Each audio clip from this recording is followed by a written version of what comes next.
bonsoir à tous. Bienvenue pour cette conférence ce soir sur une petite conférence qui sera sur le rock progressif. Donc voilà, le, le fameux genre des années 70. Voilà, on va revenir en détail sur ce genre des années 70 du rock. Donc voilà, donc je vais commencer mon intro. Ça va être un petit peu scolaire au début. Comme d'habitude, je lis mon intro et puis après, je vais m'émanciper un petit peu plus. Voilà. Donc, fin des années 60, le rock psychédélique bat son plein avec des figures comme Jimi Hendrix, Jim Morrison ou encore les Beatles. Et pourtant, cela ne suffisait plus, il fallait dépasser cette mouvance, qui explorait et expérimentait la musique sous un autre angle, notamment l'utilisation massive des pédales d'effet très en vogue à cette période. Ce nouveau genre qui allait voir le jour s'inspire d'abord de groupes comme les Yardbirds ou encore du boléro de Jeff Beck, qui est une sorte de reprise à la guitare électrique du boléro de Ravel en fait. Des groupes qu'on pourrait appeler de proto-prog commencent à voir le jour en 1967 en Angleterre, comme The Nice, Soft Machine, Von der Graaf Generator, ça on y reviendra, et les Pink Floyd bien sûr. Tout était prêt pour laisser place à ce nouveau genre de musique qu'on appellera rock progressif. Mais qu'est-ce qu'on appelle rock progressif au juste? Déjà le terme il pose problème. Est-ce que c'est rock progressif dans le sens du progrès?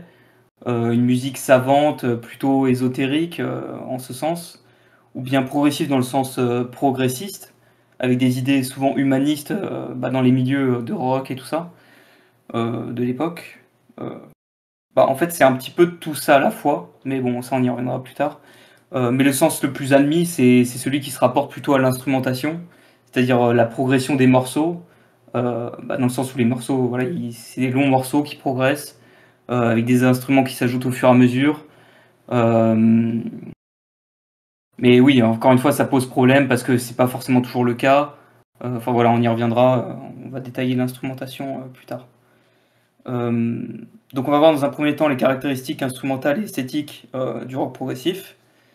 Puis on verra les groupes majeurs qui ont marqué cette mouvance. En fait, je vais faire comment dire, je vais partager un petit peu mes critiques, mes sensations, mes avis sur chacun des groupes que j'ai pu écouter. Voilà. Je vais essayer quand même de pas être trop exhaustif non plus. Et en dernière partie, on verra l'héritage du rock progressif sur l'industrie et on va essayer de dépasser aussi le terme, enfin voilà, le terme de genre du rock progressif. Donc c'est parti, on enchaîne. Donc d'abord, concernant les caractéristiques instrumentales et esthétiques du rock, on peut tout d'abord souligner que c'est quand même des musiciens d'exception qui vont former les groupes. Donc par exemple, il y a Keith Emerson, donc, qui est au clavier du groupe Emerson, Lake et Palmer, donc je vais souvent l'évoquer, qui lui a une formation classique. Non, il n'y a pas une formation classique, mais en tout cas, je crois qu'il est. Enfin, je sais pas exactement, mais il est beaucoup inspiré par Bach ou par de la musique classique. Voilà. Il y a Rick Wakeman, Robert Fripp de King Crimson. Il y a les Gentle Giant aussi qui sont d'une virtuosité incroyable, quoi. Donc, ils sont tous plus ou moins inspirés du classique ou du jazz expérimental de l'époque. Où voilà, ils ont fait des formations classiques, voilà. Enfin, c'est vraiment pas du tout exhaustif, hein, c'est une toute petite liste de, de certains de ces musiciens qui sont vraiment des virtuoses en fait hein, dans leur art. Euh, donc il y a vraiment cette volonté dès le départ de faire une rupture avec le rock traditionnel ou psychédélique avec trois accords, vraiment la formule classique. Euh, Il y a des changements de rythme et de mesure régulières sur certains morceaux de rock progressif. Par exemple, avec Tarkus, la batterie, elle est, enfin voilà, encore une fois, d'une virtuosité incroyable. Il y a des changements de mesure de l'espace, quoi. Vraiment, enfin, c'est assez fou, quoi. Beaucoup de solos ou de passages instrumentaux élaborés, très techniques. On peut reprendre l'exemple de Tarkus, encore une fois. Voilà. Donc toute cette technicité, elle est mise au service du rock pour le rendre savant mais en gardant cette énergie particulière que possède le rock. Voilà. Divers exemples, saxo. Oui, voilà, il y a le saxophone sur King Crimson, Close to the Edge, l'avènement des supergroupes. Donc ça, les supergroupes, c'est un genre aussi qui naît à peu près plus ou moins avec le rock progressif aussi. En fait, c'est l'apparition de groupes avec des instruments, non, comment, des musiciens qui étaient déjà, qui ont déjà acquis une expérience et une certaine popularité dans d'autres groupes. Et donc ça forme ce qu'on appelle des supergroupes. Donc le plus connu, c'est Emerson, Lake et Palmer. Donc du coup, il y a Keith Emerson, comme j'ai dit. Je crois qu'il y a Greg Lake de King Crimson, de mémoire. Et puis Emerson, il vient de The Nice, c'est ça que j'ai pas dit. Donc c'est un groupe, j'ai pas trop exploré, mais je crois que c'est un groupe de rock psychédélique. Et après, il y a Carl Palmer de je sais plus quel groupe. Voilà. Donc ensuite, on va passer à la partie vraiment des instruments. Quels instruments sont utilisés par tous ces groupes, par les différents acteurs du mouvement en fait. Donc l'histoire elle commence d'abord avec, comme j'ai dit, des groupes qu'on pourrait qualifier de proto-prog. Donc comme j'ai dit, The Nice, Soft Machine, Pink Floyd et Van der Graaf Generator. Donc ça c'est au Royaume-Uni. Euh, Mais voilà, l'album qui va vraiment faire l'avènement du rock progressif, c'est In the Court of the Crimson King, qui sort en octobre 1979. 1969, pardon. Donc voilà, donc Yes. Oui, il y a aussi Yes qui, avec un album Time and Word, je crois, qui inclut pour la première fois des violons et hautes cordes. Jethro Tull, ils incluent de la folk, un peu dans ces eaux-là, quoi, dans les années 70, autour des années 70, de, donc un peu avant ou un peu après 70. Euh, Pink Floyd, ils sont encore en recherche stylistique avec Atom Earth Mother, après le départ de Syd Barrett. Enfin voilà, c'est en train de se former tout ça et voilà. Donc vraiment, ouais, maintenant je passe vraiment définitivement à l'instrumentation. Donc des différents instruments qui sont utilisés. Donc il y a le Mellotron, c'est une sorte de lecteur d'échantillons. En fait, je vais directement vous mettre des images dans ressources conférences. Voilà. Et forcément, j'ai enlevé mon dossier alors que je l'avais préparé. Voilà, parce que je suis un maniaque. Alors, conférence. Je retrouve ça vite fait. Excusez-moi. Si j'arrive à le retrouver. Putain, j'arrive pas à le retrouver à chaque fois. Je ne m'en sors pas. Alors, il faut que je me concentre. Est-ce que je vais réussir à retrouver? Je retrouve pas mon dossier. Alors, prog, voilà, c'est bon. Putain, j'arrive pas à retrouver mon dossier à chaque fois, ça me saoule. Voilà, c'est bon.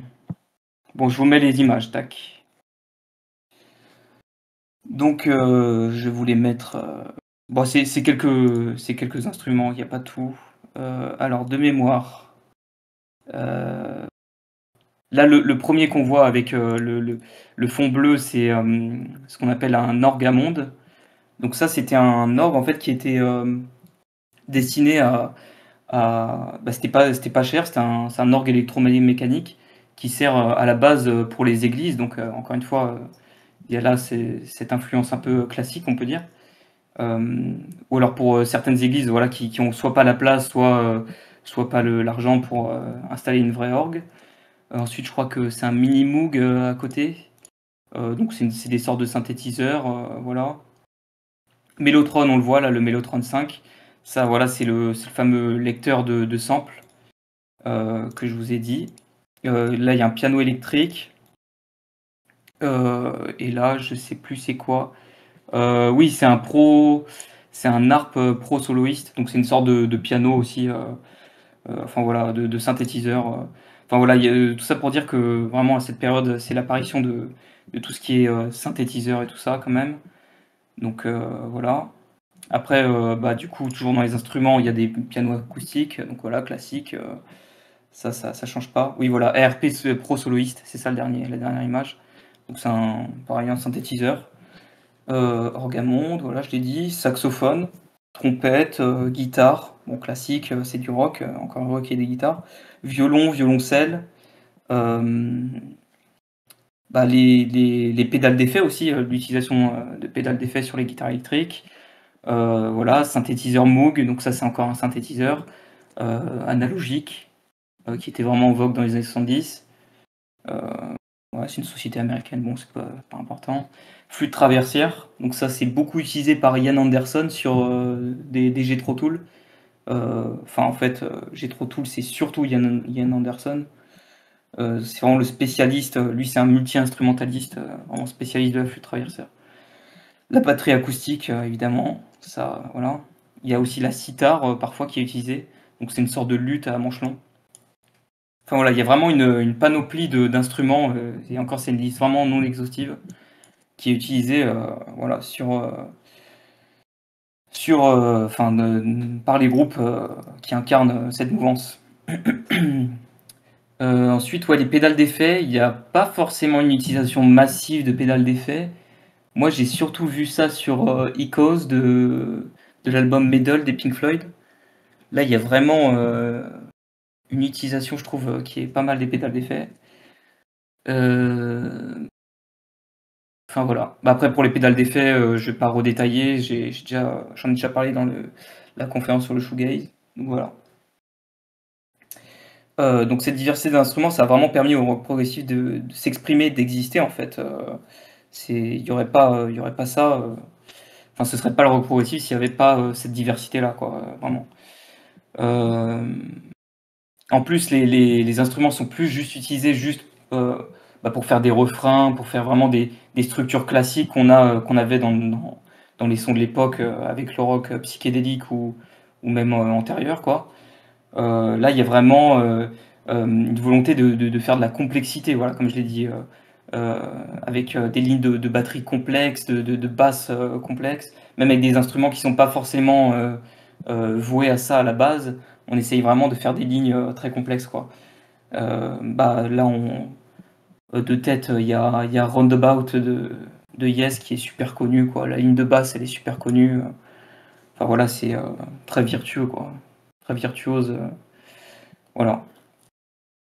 Euh, donc voilà, donc c'est pour ça que, enfin tout ça, ça nous mène euh, à la structure à la structure des morceaux. Donc voilà, comme j'ai dit, il y a vraiment cette volonté de casser les codes en fait du couplet, refrain, tout ça. Euh, il y a vraiment une vision libertaire en fait du rock, une vision de voilà, c'est pas des morceaux qui passent à la radio, c'est des morceaux qui dépassent souvent les 3-4 minutes. Ça atteint régulièrement les 20 minutes, donc ça veut dire 20 minutes en fait, c'est sur un vinyle, c'est le maximum sur une phase qu'on peut faire. Genre, admettons un vinyle, ça va être 40 minutes et plus, un peu, voilà. Euh, donc voilà, donc par exemple 20 minutes, ça veut dire que ça fait toute la face A ou la face B, quoi, le morceau. Et il y a même il y a même des albums qui font carrément un seul morceau qui dure 40 minutes et qui fait la face A et la face B, quoi. Enfin, c'est vraiment là qu'on voit l'apparition de, de, de- d'ovnis, en fait, de, de morceaux comme ça un peu ovnis. Donc voilà, donc en général, vu que c'est des morceaux très longs, il y a peu de morceaux dans les albums. Bon, après, encore une fois, ça dépend. On peut faire du rock progressif en ayant des morceaux assez courts. Mais en général, voilà, c'est ça. Peu de morceaux, mais très conceptuels. Et voilà. Donc ça emprunte souvent à la musique, la structure de la musique classique, une structure symphonique. Euh, Comme par exemple, il y a Yes, Close to the Edge et Tarkus encore que j'ai déjà évoqué. Je vais y revenir souvent de toute façon, Tarkus. Pour moi, c'est vraiment l'album de rock progressif. Mais enfin voilà. Ouais, ce que je veux dire, c'est que c'est composé comme une sonate. Ces deux morceaux là, Tarkus et Close to the Edge. C'est-à-dire qu'il y a vraiment plusieurs mouvements, il y a plusieurs saisons, quoi, on peut dire un petit peu. Enfin voilà, c'est vraiment composé comme une sonate de musique classique, quoi. avec des motifs récurrents, quoi. Il y a aussi l'utilisation de contrepoints. Donc ça, pareil, c'est une méthode de musique classique. Donc c'est utilisé sur des groupes comme Gentle Giant, qui sont beaucoup inspirés de Bach. En fait, c'est une technique qui était vachement utilisée par Bach, justement. C'est une technique qui consiste à mettre deux mélodies en même temps. Je ne saurais pas comment vous l'expliquer exactement, mais il faut vraiment l'écouter pour s'en rendre compte. Mais ils arrivent à faire cohabiter deux mélodies en même temps, et c'est vraiment super technique en fait à faire. C'est vraiment, encore une fois, ça démontre la virtuosité de tous ces groupes, quoi. Mais au-delà de ça, il y a aussi, voilà, ce que je voulais dire, c'est que il y a aussi King Crimson. Il n'y a pas forcément qu'une inspiration classique. Il y a aussi, comme j'ai dit, une inspiration jazz expérimentale avec King Crimson, par exemple. Mais il y a aussi la volonté de raconter des histoires. Donc, c'est pas juste de la technicité pour de la technicité. Il y a vraiment des groupes, voilà, comme Jethro Tull ou Emerson, Lake et Palmer. En fait, beaucoup de groupes vont vouloir vraiment raconter des histoires. C'est un peu l'apparition des albums concept, quoi. Enfin, le terme en fait même d'album concept démarre un petit peu aussi quasiment en même temps que le rock progressif, quoi.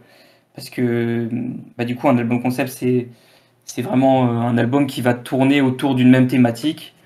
Donc chez Jethro Tull, on peut prendre par exemple Aqualung, qui tourne autour de la thématique bah, du rapport de classe et tout ça au Royaume-Uni, voilà, dans cette période-là. Mais ça dépeint plusieurs personnages vraiment caricaturaux de l'univers, on va dire, anglais, quoi. C'est très anglais. Euh, Par exemple, la première, la plus connue, c'est Aqualung. C'est genre un clochard qui est un peu pervers, voilà, enfin, voilà, qui mate une fille. Enfin voilà, il y a toute cette mouvance qui veut raconter vraiment des histoires.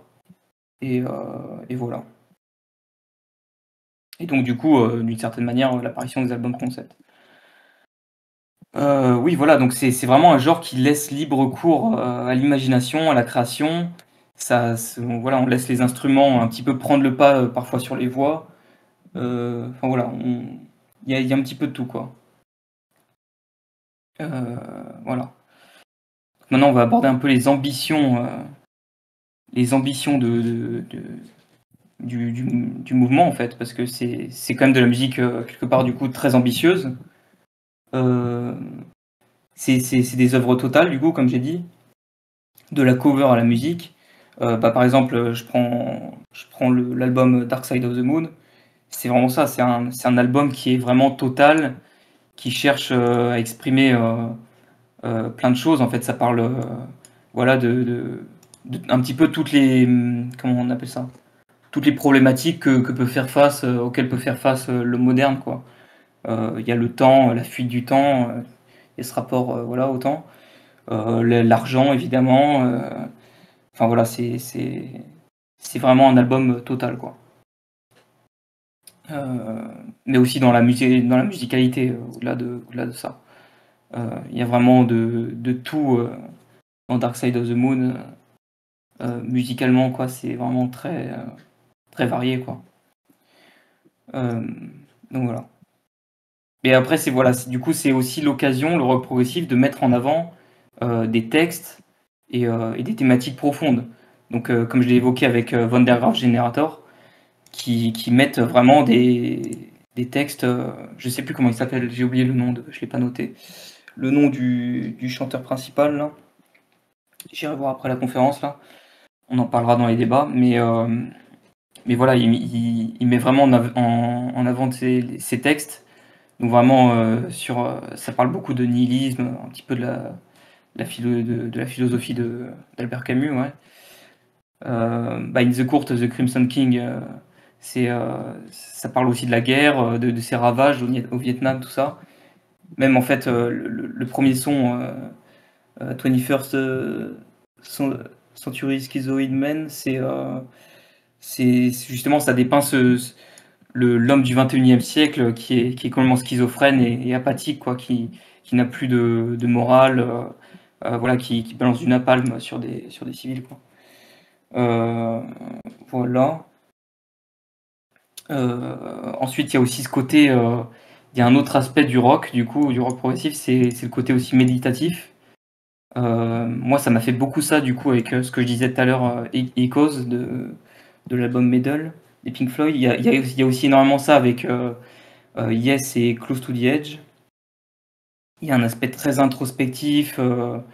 Même eux, ils le revendiquent que c'est une sorte de voyage, en fait, limite intérieur, quoi.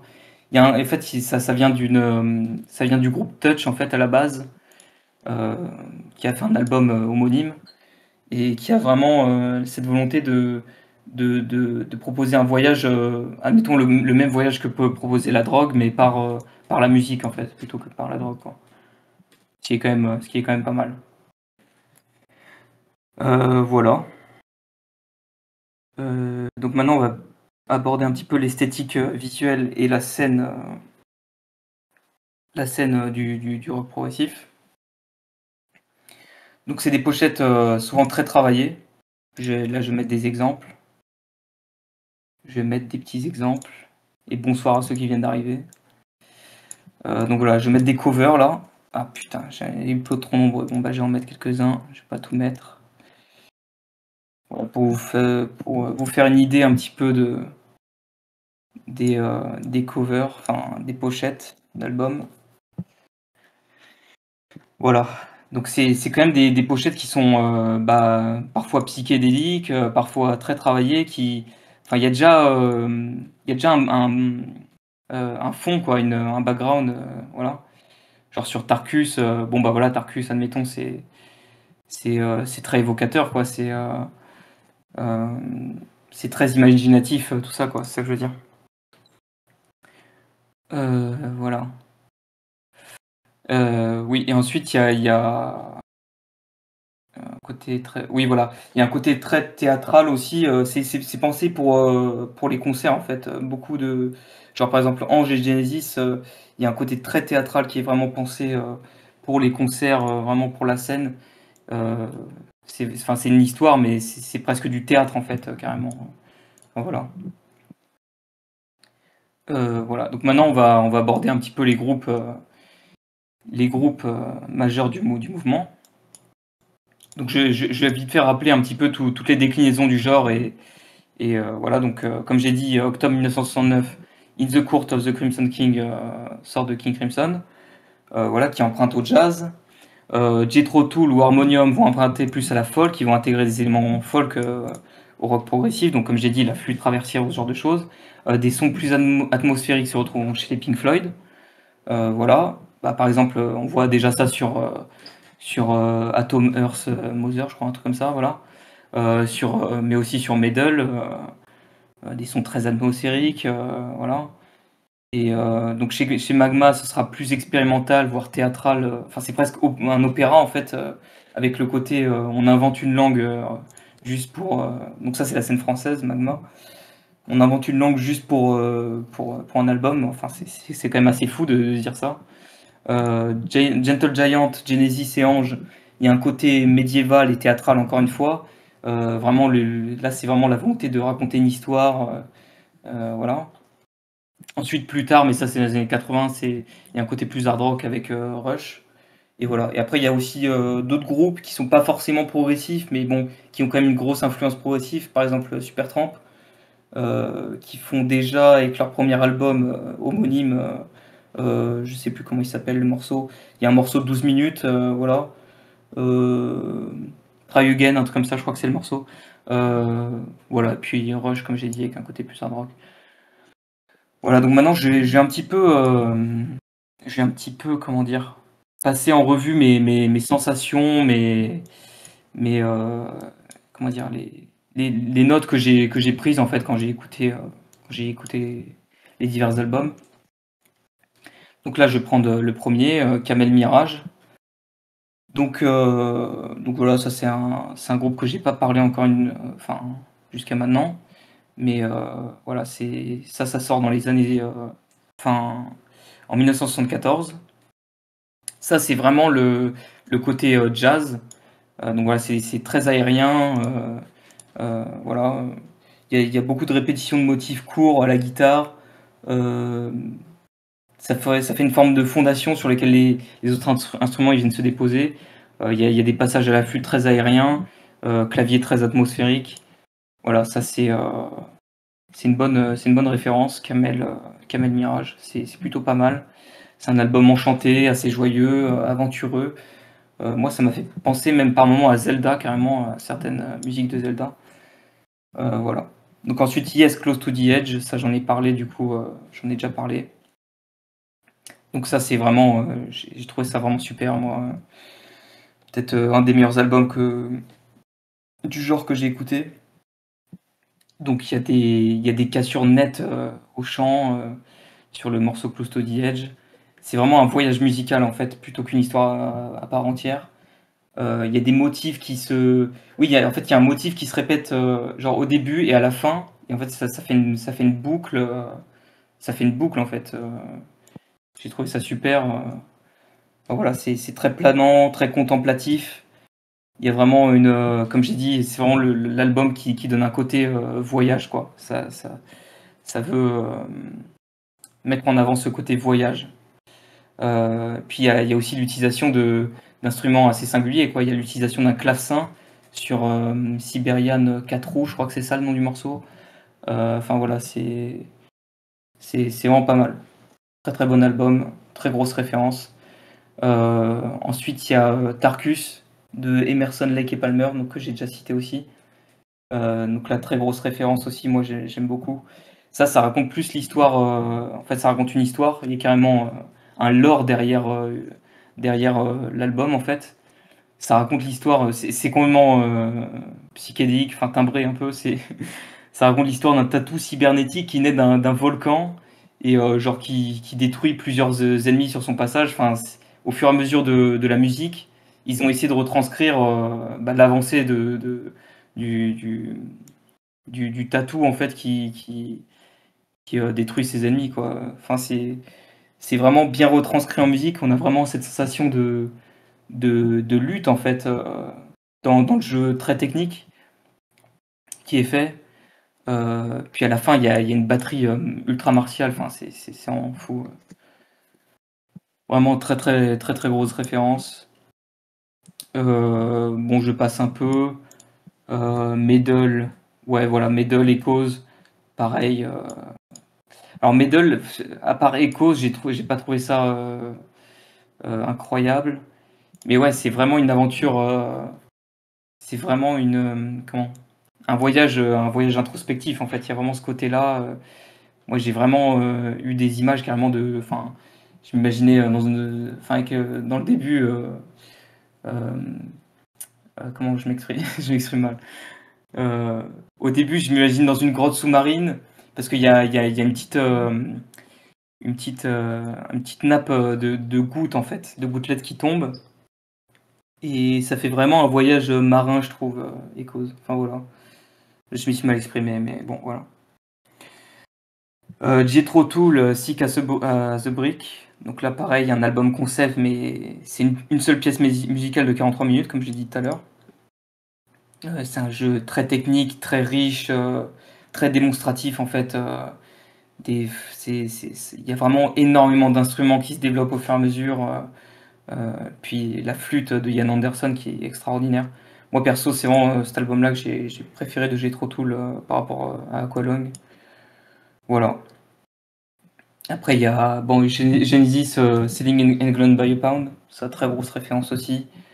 Euh, voilà, c'est vraiment une fresque à l'anglaise, quoi, avec vraiment du folklore anglais dedans.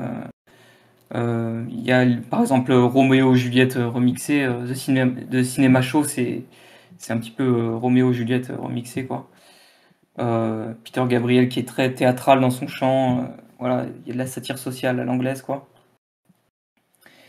Euh, Voilà, il y a des passages, il y a vraiment je trouve qu'il y a un bon équilibre entre lyrisme et virtuosité dans cet album. Il y a vraiment des moments très lyriques et des moments très virtuoses, ça se répond bien, voilà, les instruments se répondent bien entre eux. Enfin voilà, c'est excellent. Et puis par exemple sur The Battle of Epping Forest, il y a comment en fait c'est incarné. À un moment il parle de la cavalerie, c'est incarné par un synthé. Enfin c'est énorme. Il y a pas mal de choses comme ça. Voilà quoi. Les instruments incarnent carrément des personnages dans l'histoire qui est développée par le groupe quoi. Donc c'est assez énorme. Ensuite, sur la scène française, on a Ange, Au-delà du délire. Ça, c'est excellent, faut rentrer dedans. Mais ouais, c'est vraiment un conte médiéval fantastique, très très théâtral avec des envolées lyriques et dramatiques. Enfin, et que c'est un côté très surréaliste. C'est vraiment super. Moi j'adore Ange, perso. Voilà, j'aime beaucoup cet album. Énormément d'orgamonde qui sont utilisés, du mélotron, voilà. Des moments plus expérimentaux aussi. Et voilà. Je pense que voilà, j'ai fait. Bon, après, je pourrais en citer plein d'autres, mais bon, je vais m'arrêter là. J'espère que je vous ai pas endormi avec ce passage où, où voilà, je vous développe un petit peu toutes mes sensations. Voilà. Après, si vous n'avez pas forcément écouté les albums, ça peut peut-être vous paraître lunaire de ce dont je parle, mais voilà. Mais en tout cas, voilà, si vous avez écouté, je pense que vous comprenez un petit peu ce que je veux dire. Donc voilà, parmi tous les albums que je vous ai présentés, il y a quand même, on peut quand même en retirer, euh, bah voilà, comme j'ai dit, la diversité des approches dans le rock progressif. Il y a vraiment énormément de diversité, enfin c'est vraiment le genre qui permet la diversité par excellence en fait, vraiment. Et c'est vraiment ce qui caractérise quelque chose quelque part dans le genre, c'est le côté absence de limite stylistique, quoi. Vraiment, y a pas de limite. Bon, j'en profite pour boire un peu d'eau et je reprends dans 5 secondes.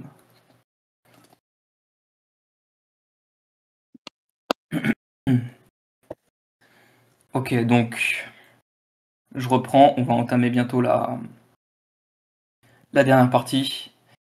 Donc voilà, à partir de 1977, le déclin du rock progressif commence, avec notamment l'avènement du punk.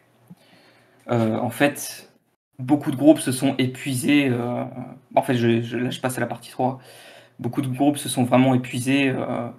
Et puis avec ce côté ésotérique, comme j'ai dit, très virtuose et qui met pas forcément le lyrisme en avant, ça a épuisé aussi les gens. Il y a un côté vraiment pompeux, pas trop musique du pub, quoi, d'une certaine manière, si on peut dire ça comme ça, qui était plus incarné par la pop du coup.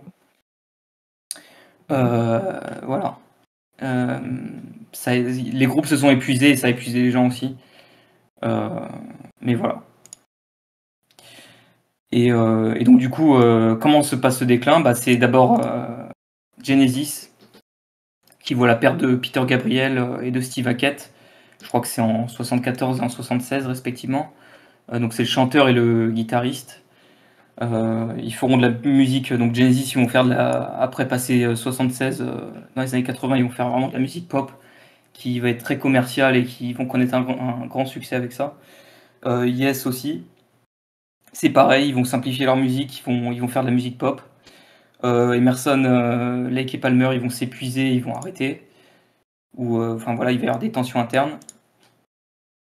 Euh, Après, il y a quand même l'OVNI The Wall des Pink Floyd qui sort en 79, mais c'est à peu près tout. En fait, le genre après enfin, le rock progressif au sens classique est un peu mort en fait, passé à 80. Et après, du coup, je vais y venir, mais il se transforme en fait. Et le genre va se transformer. Enfin voilà, tout ça pour dire que voilà, les morceaux longs, les morceaux très longs, la technicité, tout ça, ça a un petit peu épuisé tout le monde. Les gens, ils veulent un retour à l'émotion brute en fait du rock qu'il pouvait y avoir avec le garage rock des années 60. C'est là que voilà, c'est pour ça que la punk et la new wave prennent le dessus, ils rentrent en scène et ils vont vraiment faire de l'ombre sur le rock progressif et voilà.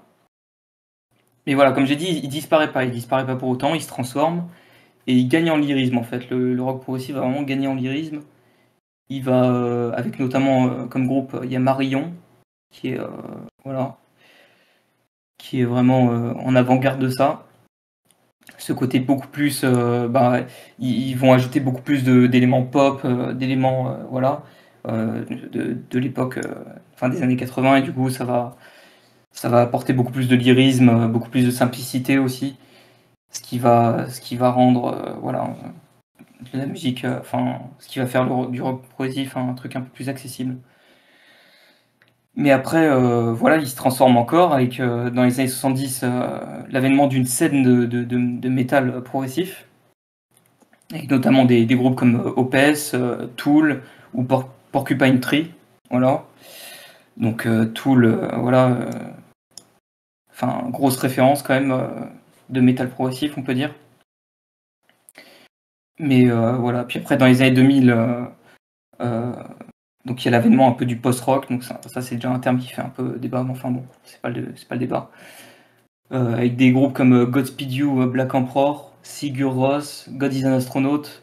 Voilà, il y a vraiment cette volonté de refaire des morceaux très très longs, notamment Godspeed You, Black Emperor, qui font des morceaux mais enfin, super longs quoi, enfin, qui durent voilà, plus de 20 minutes. Euh, voilà, même bruit en fait, que c'est vraiment le dernier en date que j'ai découvert, que j'ai conseillé ici sur la cathédrale et qui est vraiment un groupe français exceptionnel, mais vraiment exceptionnel, qui ont fait pour moi le meilleur album de 2025. Age of Ephemerality, voilà. Je fais de la pub, voilà. En tout cas, voilà, le rock progressif s'est vraiment métamorphosé. En tout cas, son esprit a vraiment influencé plein d'autres genres de musique. On peut retrouver des influences chez Radiohead, avec ce goût pour l'expérimentation. Chez Mars Volta aussi, je ne l'ai pas cité, voilà. Avec l'album Deluxe de In the Comatorium. Enfin voilà, le rock progressif n'est plus un genre, mais plus un esprit qui traverse les décennies. Même chez des groupes électropop que j'ai découvert aussi récemment, comme Magdalena Bay. Voilà, qui en plus même eux se revendiquent de cette influence des débuts de Genesis. Voilà. Donc c'est parti, maintenant j'entame ma conclusion. Donc, comme je vous ai dit, c'était quand même une courte conférence. Donc le rock progressif est un genre qui est apparu car une demande de complexité et de musique élaborée s'est fait sentir. D'autant plus c'est apparu dans un climat quand même de révolution et de lutte humaniste, enfin révolution entre guillemets quand même, mais bon voilà. Mais bon voilà, il y avait quand même une forme de lutte humaniste, ouais, quand même, enfin avec la guerre au Vietnam, tout ça. Mais voilà, il y a vraiment cette demande de musique élaborée. Même après le déclin du rock progressif en tant que genre, cette volonté de casser les codes de la musique traditionnelle et de dépasser les limites, de raconter des histoires n'est pas morte. Donc le rock progressif est également ce carrefour qui donne un aperçu sur d'autres genres de musique. L'esprit progressif continuera de vivre ainsi. Donc voilà, c'était ma conclusion. Tout ça pour dire que voilà, le rock progressif, on peut aussi le voir plus en tant qu'esprit que simplement en tant que genre. Et je pense que voilà, c'est ça vraiment qui a survécu, comme je l'ai dit dans ma conclusion. Voilà. Finito. Terminado. Vous pouvez vous démuter. Et voilà. Allô, est-ce qu'on m'entend? Ouais, je t'entends. Ah, fantastique. Bah écoutez, merci Alain pour cette conférence, hein. Vous êtes on fire, hein. Ouais. Vous êtes toujours à fond. Non, mais sérieusement, merci parce que c'est un sujet qui existe, mais dont on n'a pas forcément l'occasion de discuter ou de parler au quotidien. Donc, merci de nous avoir rappelé tout ça, de nous avoir fait découvrir pour ceux qui ne connaissaient pas. Moi, je ne connais pas tout, hein. Mais Ouais. oui, oui, effectivement, moment majeur de l'histoire de la musique, un peu oublié, à part Pink Floyd, qui a... Alors que Pink Floyd, c'est pas le plus progressif du rock progressif, entre Ah guillemets, hein. oui, non, clairement pas, clairement pas. ça reste déjà un peu pop, popeux, on va dire. Donc, Ouais, c'est un peu entre deux. Mais oui, c'est sûr que des morceaux comme In the Court of the Crimson King, c'est exceptionnel. Voilà, des trucs comme ça. ouais, L'album de Yes, enfin voilà, ouais, c'est des morceaux intemporels. c'est ça, ouais. Mais qui ont un peu été oubliés. C'est vrai que c'est des groupes ouais, plus connus du tout de nos Ouais, jours. complètement, hein. Et bah, voilà, on en parlera peut-être une prochaine fois, mais effectivement, pour moi, c'est le groupe avec un petit côté métal, heavy metal, mais ça reste assez, ça dépend des morceaux, ça reste assez léger. C'est le groupe qui a le plus, dans le métal en tout cas, qui a le plus repris cet état d'esprit, avec un côté ultra psychédélique. Par contre, eux, ils se sont dit, Oui, allez, c'est bon, le troisième œil, on part dans toutes les directions. ouais. Et Non c'est mais oui, complètement. exceptionnel, hein. Ouais, c'est génial, Tool. Moi, j'aime beaucoup aussi, mais Il y a des audaces, enfin, il y a un morceau de Lateralus où le chanteur hurle pendant presque une minute, en fait. ouais, ouais, ouais. Puis le Ouais, morceau son lui-même, performance. Lateralus, dans le morceau, en termes pour moi, ce qui fait l'essence du rock progressif, à savoir la progression dans le morceau, le fait qu'il y ait plusieurs phases qui s'enchaînent, à Tool, ils ont repris ça, ouais, ils ont repris ça quasiment tous leurs morceaux. Le morceau Lateralus, ça reste exceptionnel à ce niveau-là. J'ai jamais rien écouté qui ressemble à ça, hein. Ouais, ouais. Bah clairement, ouais. Non mais je suis d'accord, hein. C'est après je suis pas autant fan que toi non plus de Tool, mais ouais, je reconnais quand même la qualité, quoi. C'est énorme, ouais, Tool. Franchement. Et c'est vrai que c'est ce qu'il y avait de bien dans le rock progressif et ce qui a, parce que les albums, beaucoup d'albums de métal progressif ont repris, hein, même de métal tout court quand ils sont assez cherchés, il y en a pas mal. C'est l'idée d'un album un peu concept. Oui, oui. Bah Il y a complètement, c'est ça quasi, le truc, c'est que le l'album concept naît un petit peu aussi avec le rock progressif, quoi. ouais, ouais, mais et en fait, c'est que dans certaines branches, bah, dans certains groupes de rock progressif qui existent encore ou certains groupes de métal progressif qui ont beaucoup repris ça, que ça existe encore. C'est vrai que moi, je trouve ça très intéressant parce que Opeth, Ouais, pour reprendre quelques-uns de leurs albums, moi je suis moyennement fan, mais l'un de leurs derniers, qui est très calme, hein, parce qu'ils se sont calmés depuis quelques temps, ils font beaucoup d'albums, mais presque de rock progressif, parce qu'ils ont abandonné le côté métal où le chanteur avant, moi j'aimais pas du tout parce que le chanteur hurlait vraiment, et il y avait quelques moments d'accalmie, et là depuis quelques années, il a arrêté de hurler, et c'est des albums limite, même plus de rock, mais et pas non plus de pop, mais d'ambiance, où il y a une petite voix chantonnante. En fait, il raconte des histoires, et l'un de ces derniers, c'est presque une balade. Il y a ouais, que quelques coups de batterie un peu forts par moment pour donner un peu d'impression, mais c'est tout. C'est Et moi j'aime beaucoup ça. Une voix un peu ouais. douce, bah, comme le rock progressif, tu vois, et beaucoup d'instrumentation assez calme, très lyrique. Bah c'est ça, ouais.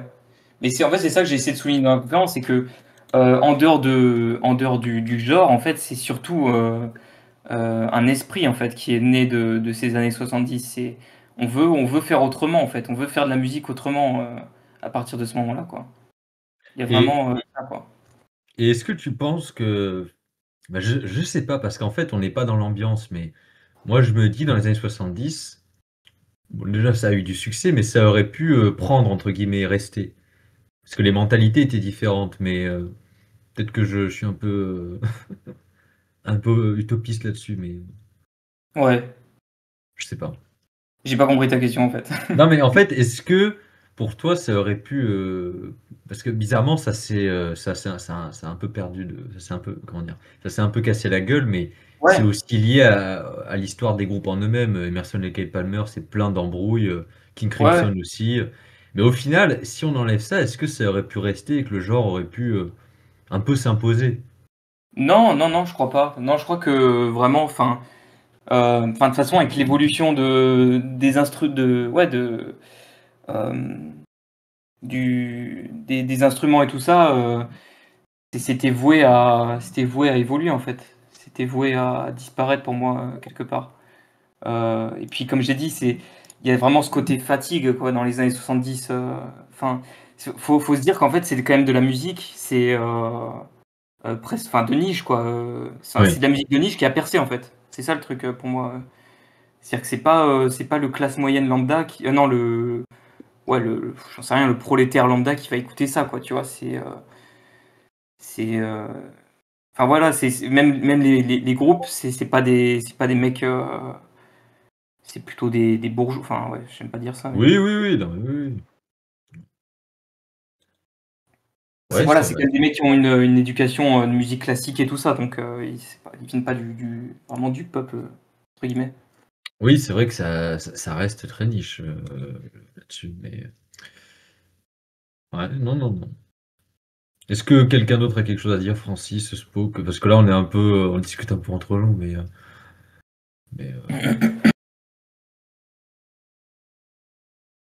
Spoke peut-être. Bah déjà, un grand merci à toi.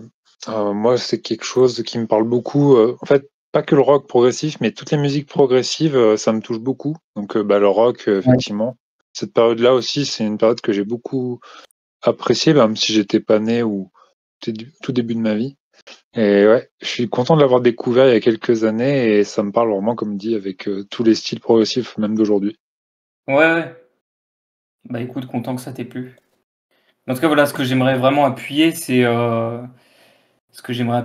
vraiment ça. C'est aussi, ça a disparu parce que c'est quand même un truc d'autiste, quoi, presque, hein. Enfin, je veux dire, les mecs, enfin voilà, c'est très virtuose, c'est très technique, ça parle pas forcément, quoi.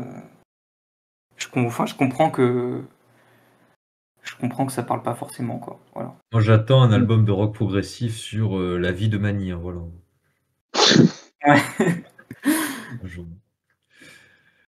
Mais après, non, mais en fait, j'ai déjà la réponse à ma question, mais techniquement, c'est une manière de faire, bon, qui vient de la musique classique aussi, parce qu'il y a certains morceaux enfin, même énormément de morceaux qui sont des classiques de la musique classique, c'est déjà ça.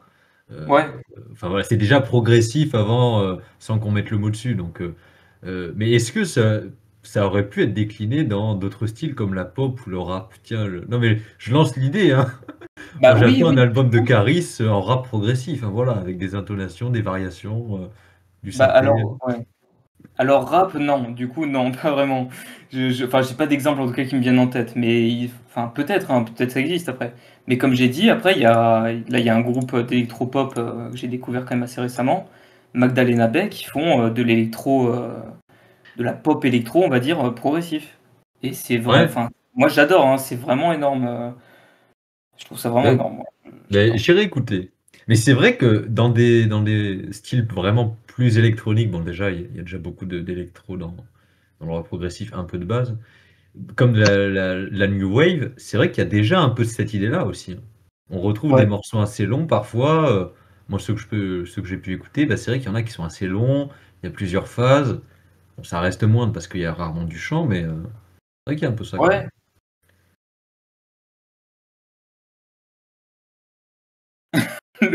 Le rock progressif en langage. On veut du rail progressif, hein, voilà.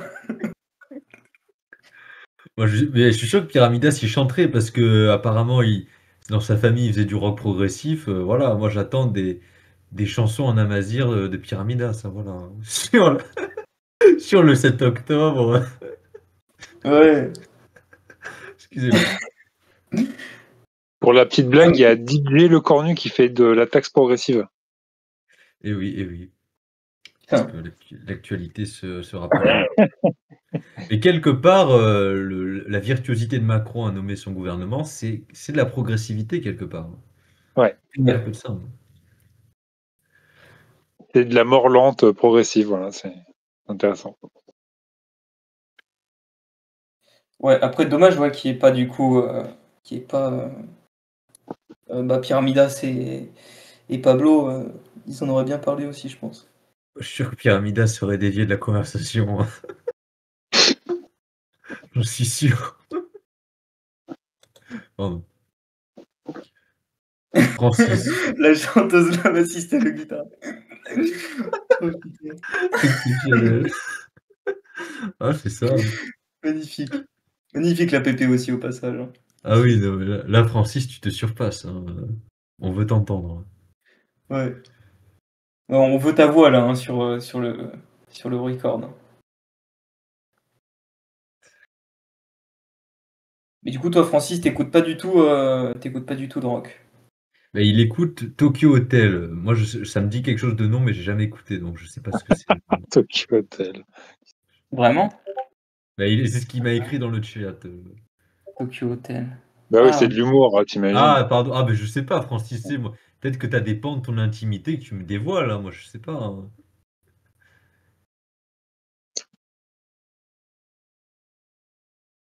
On veut t'entendre, Francis. Ah ouais, ouais, c'est un groupe très populaire. J'ai jamais accroché, moi. J'ai même jamais quasiment écouté pour de bon.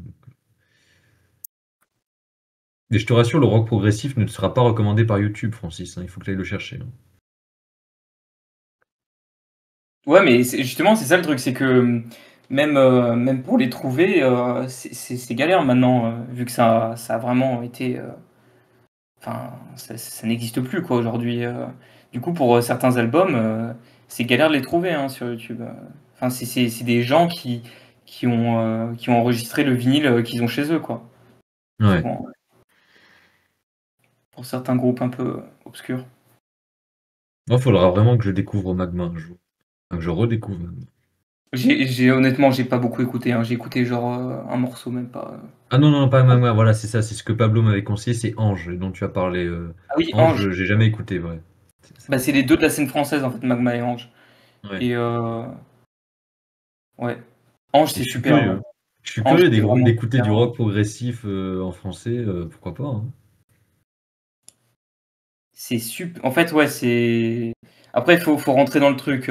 Ça peut laisser hermétique, hein. Le côté très théâtral, ça peut laisser hermétique, honnêtement. Mais moi, j'adore, moi, j'adore.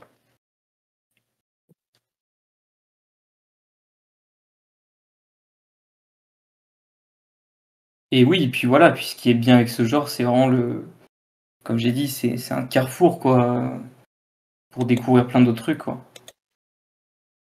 Ah oui, ça part dans plein de directions.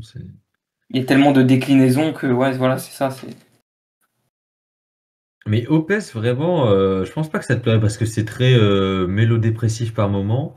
Mais leurs derniers albums, c'est vraiment conte, sont vraiment des contes en fait, des albums conçus comme des contes. Le chanteur ne hurle plus du tout, c'est vraiment la douce voix. Ouais, Il y a souvent des histoires un peu de sorcières, donc ça revient un peu des thèmes classiques de la musique, mais c'est assez doux, hein. C'est vraiment pas mal, hein. ouais. Mais je me les suis pas mis, ouais, encore, honnêtement, faudrait que je me le mette, mais. Il y en a qui sont pas mal. Je t'enverrai les morceaux les plus sympathiques. Francis, tu n'arrêtes jamais, hein.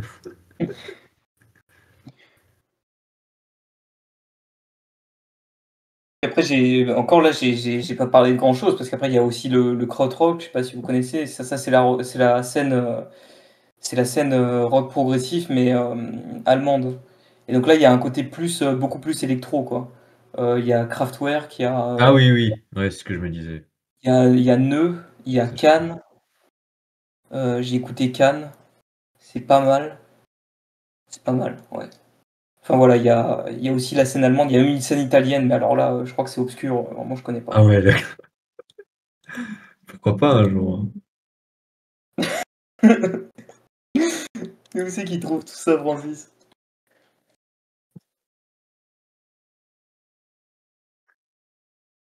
Oula, Francis, là, faudra pas mettre cette image, hein, on va avoir des problèmes.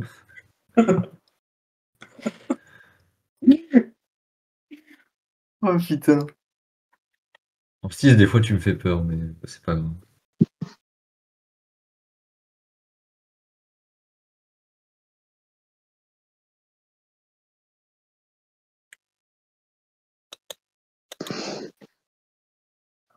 Bon, je pense que, à moins que quelqu'un ait quelque chose à rajouter, je pense qu'on a fait le tour. Francis, une parole, même pas. Même pas un petit mot, Francis?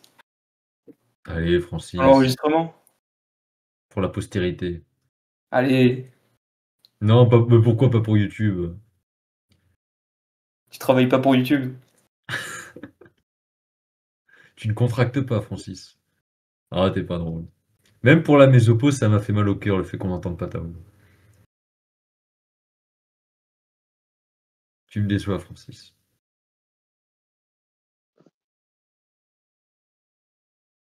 Bon, et bah, je pense que je vais couper le pote. Hein.